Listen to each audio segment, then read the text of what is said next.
সিন্ধুর জল আটকাতে ভারত বাদ দিলে তা গুড়িয়ে দেব, হুঁশিয়ারি দিলেন পাকিস্তানের প্রতিরক্ষা মন্ত্রী খোয়াজা আসিফ।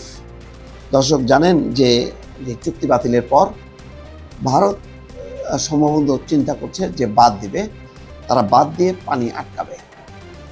সেই ব্যাপারে এর আগেও কয়েকবার চেষ্টা করেছে তারা, প্রতিবারই সেই চুক্তির লঙ্ঘন বলে পাকিস্তান আপত্তি করেছে এবং ভারত বাদ দিতে পারেনি।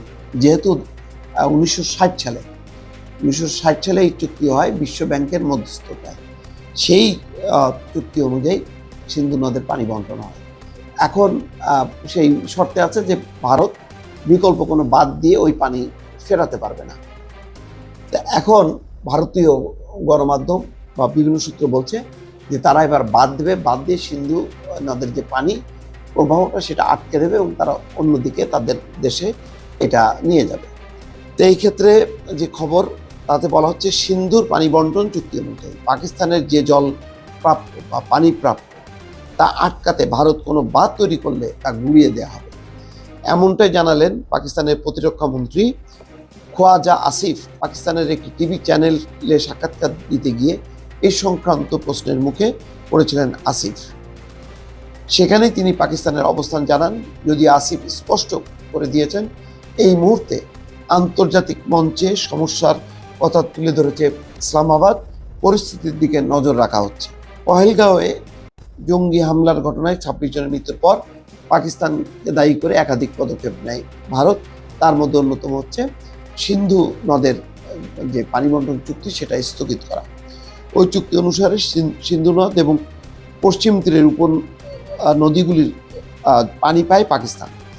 ওই পানির উপরে গোটা দেশের 80% কৃষি নির্ভর করে।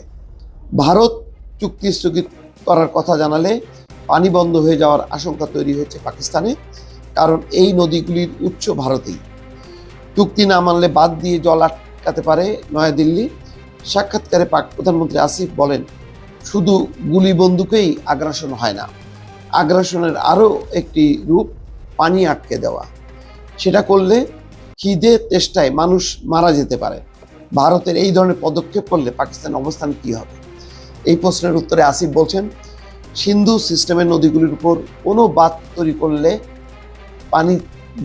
করে পানি আটকানো হলে তা চুক্তির শর্ত লঙ্ঘন হিসেবে দেখা হবে। সেক্ষেত্রে তা হবে পাকিস্তানের বিরুদ্ধে ভারতের সরাসরি আগ্রাসন। ভারত এমন কিছু করলে আমরা যে কোনো নির্মাণ গুড়িয়ে দেব।